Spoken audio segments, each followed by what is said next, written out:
The U.S. ambassador to the United Nations has accused North Korea of pushing the world closer to war with its latest ballistic missile tests. Nikki Haley was speaking at an Emergency Security Council summit. The dictator of North Korea made a choice yesterday that brings the world closer to war, not farther from it. If war does come, it will be because of continued acts of aggression like we witnessed yesterday. And if war comes, make no mistake, the North Korean regime will be utterly destroyed.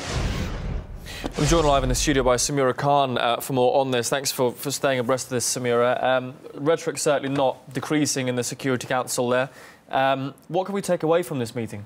Well, the emergency meeting was held specifically to discuss North Korea's latest missile test, in which they successfully launched an intercontinental ballistic missile that's capable of carrying nuclear weapons, and some believe could reach Washington. But Nikki Haley echoed these concerns and even asked the international community to follow suit. She first called to essentially revoke North Korea's voting rights at the UN, but we're just paraphrasing here. Her exact words were a little bit different. Of the Council provisional rules. First, we should continue to treat North Korea as the international pariah it has become by taking its UN rights and privileges away, including its voting powers. Now, Nikki Haley also urged all countries to cut off all ties with the DPRK, and these include diplomatic, scientific, and trade ties in order to, quote, reverse the crisis. But let's take a listen. We call on all nations to cut off all ties with North Korea.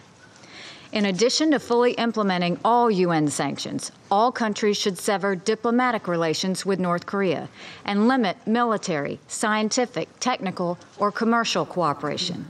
Now, in contrast to the U.S., Russia urged against increasing tensions and actually called for political dialogue and multilateralism.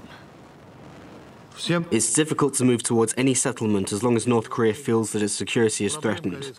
In the current situation, we urgently call on all parties involved to stop escalating the tensions that accompany each new cycle of reactions and response measures. We all need to pause and think carefully about the consequences of such steps. As of now, we're just waiting for North Korea's response, but until we get that, the situation remains relatively unclear. All right, Samira Khan with the latest updates from the UN Security Council. Thanks for that.